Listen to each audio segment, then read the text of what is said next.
ya telah berjumpa dengan mereka semua. Jangan-jangan mereka oknum, jangan-jangan mereka disuruh galak pada waktu bakar. Pada waktu ketemu saya gini, iya Ustadz, kamu siapa namanya? Faisal. Kamu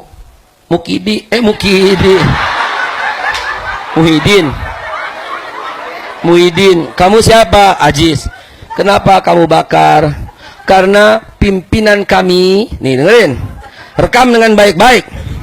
Karena pimpinan kami menyuruh, ya, tidak boleh ada bendera lain selain merah putih. Jadi itu kami bakar, inisiatif kami sendiri. Kamu menyesal Ustadz. Kamu tahu apa yang kamu lakukan ini bersalah? Iya Ustadz. Dan saya pancing, mestinya kamu gunting dulu bendera HTI-nya, baru kamu bakar yang itu, yang lain kamu lipat. Enggak Ustadz, enggak ada bendera HTI.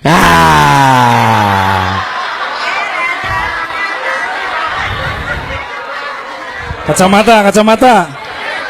Ya, gua nggak bawa. Kacamata.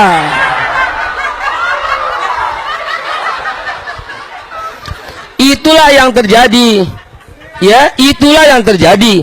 Tidak ada bendera HTI. Yang dibakar adalah bendera berkalimat tauhid, la ilaha illallah Muhammadur Rasulullah. Akhirnya saya mengatakan kepada mereka bertiga, sudahlah, hentikan sampai di sini. Akhirnya saya dipanggil, ditemukan sama pimpinan mereka. Saya katakan, ternyata pimpinan dia, saya ingat mukanya, Anda ini yang pada waktu itu di garis paling depan yang menghambat tablik akbar yang dipimpin oleh Ustadz Bastian Nasir. Orang yang sama. Namanya siapa itu? Bukan. Dilan.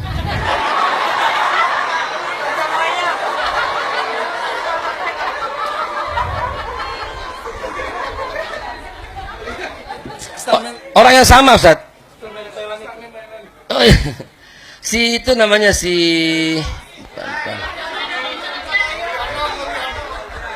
Ya, orang itulah. Jadi Anda ini loh, kata saya bilang, Anda ini loh yang terus-terusan. Iya, tapi kita, dan dia berkelit sebagaimana seperti biasa berkelit. Bahkan bawa dalil. Dalilnya apa? Karena kalau ada ceceran di bawah itu, ceceran di bawah boleh dibakar. Waduh, mengkelap gue. Mengkelap.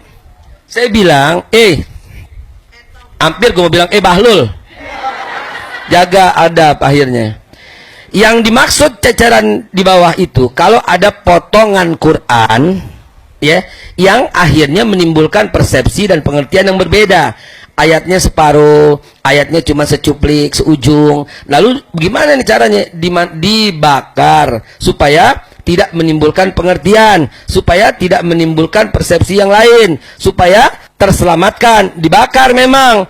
Ada lagi dalil yang blow on. Dalil yang blow on itu adalah Sayyidina Utsman pernah membakar satu Quran karena setelah diteliti Qurannya telah dipalsukan oleh Musailamah Al-Kadzab, Sajjah Taimiyah, Thulaiha bin Khuwailid. Mereka nabi-nabi palsu yang menyisipkan Quran pada zaman Utsman bin Affan. Ketemunya, tapi disusupinnya pada zaman Abu Bakar Siddiq. Karena itu Utsman bin Affan membakar dan menyusun mushaf yang baru dari hafalan-hafalan para sahabat yang lain. Jadi nggak cukup dalil kalau itu dibakar. Lagi pula, ini bukan ceceran, tapi lembaran utuh. La ilaha illallah Muhammad Rasulullah utuh. Dan kalau itu mestinya diselamatin, dilipat, ditaruh di tempat yang baik, bukan dibakar. Wih, ekonya panjang amat tadi. Bentar. Coba diulang lagi. Bakar gitu. Dibakar. Lu, suron, coba lagi, Luar biasa nih ekonya ini AKL ini. Jadi saudara, jelas confirm bahwa dalam hal ini pemerintah tidak bersikap adil, tidak bersikap bijaksana. Fakta di lapangan, saya kan datang lebih dulu sebelum mereka. Saya datang lebih dulu sebelum para banserban dan banserwati yang datang itu. Ya, sengaja saya datang. Saya belum tahu dia tertangkap atau tidak. Demi Allah, saya waktu datang belum tahu dia udah ketangkap atau tidak. Tapi saya berkata, ini peluang jihad. Kapan lagi Allah udah buka peluang buat kita? Coba, kapan lagi? Kapan lagi, saudara? Nanti kalau dia belum ketangkap, ini peluang lagi. Peluang lagi. Hei, langkah peluang ini. Lu mau hidup selamanya. Buktikan kepada Allah. Buktikan kepada Allah. Ya Allah, kami niat mati syahid. Dan itu udah terjadi peluangnya kemarin di Garut. Kau mempertahankan la ilaha illallah. Ternyata setelah saya datang ketemu dengan polisi, Pak AKBP Budi, luar biasa. Saya acung jempol. Dalam waktu yang singkat, Pak AKBP Budi langsung menangkap 3 orang itu. Dan barusan saya telepon, bohong. Dia bersumpah, bahkan dia beristighfar. Astagfirullah Ustaz. Bohong berita itu. Orangnya 3-3-nya masih bersama saya. Tidak akan saya lepas orang itu. Tapi berita yang sekarang beredar, udah dilepas. Hati-hati, ada yang adu domba. Hati-hati Ustaz, ada yang adu domba. Ada yang adu domba.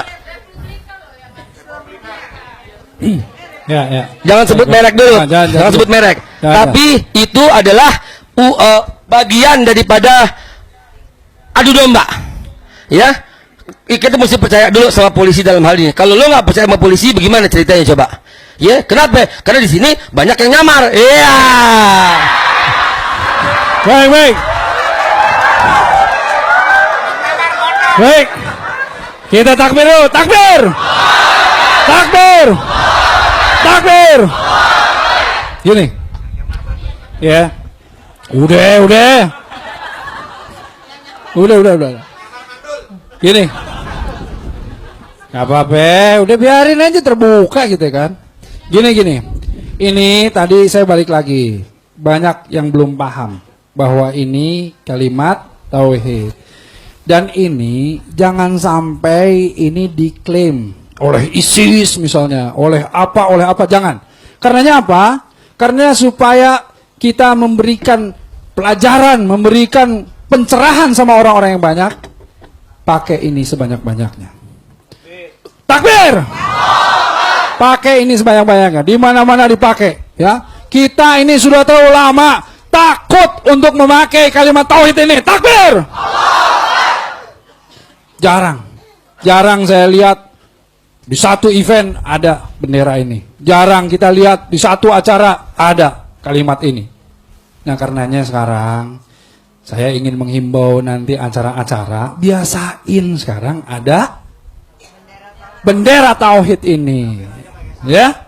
Nah, jadi kalau kita sudah biasa, tidak ada lagi yang bisa mengklaim ini, ya. Ini milik ini milik ini. Enggak, ini milik umat Islam, milik semuanya. Nah, ini yang saya ingin ingatkan. Pak Erik, sekarang, sebentar Pak Erik, kita garis bawahi dulu. Sekaligus menjadikan penjelasan. ya. Yang namanya HTI nggak punya bendera. Nah, itu dia. HTI tidak punya bendera. HTI nggak punya bendera.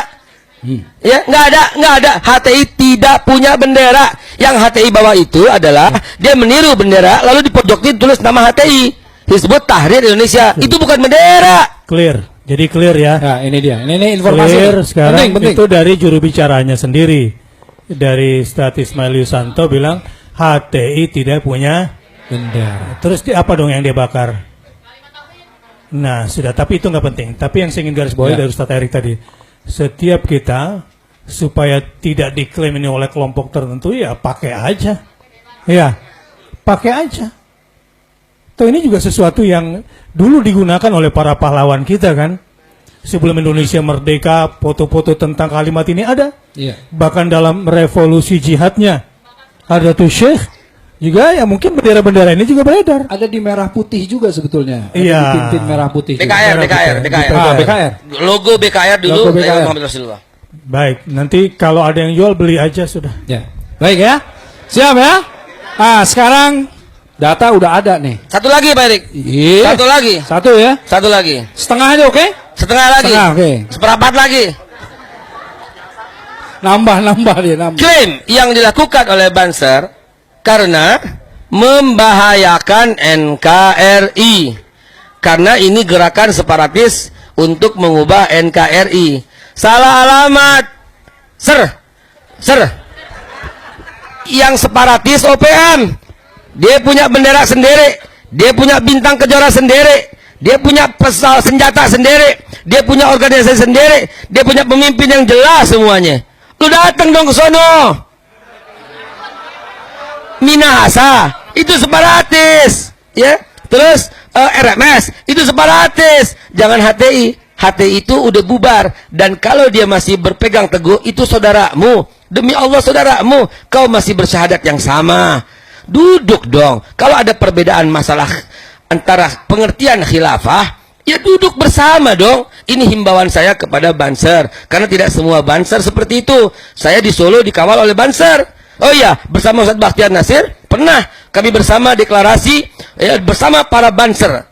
Jadi kalau begitu hati-hati. Ada orang ketiga yang menyusup di tengah-tengah kita, begitu bencinya keadaan yang seperti ini, diadu domba. Sekali lagi, percayakan kepada polisi yang sedang mengusut, kita cuma kawal. Jangan lupa, saya bocorin lagi satu, bukan 3 yang bakar, 12 orang, saudara. Saya udah punya datanya. Nanti gue buka di TV One.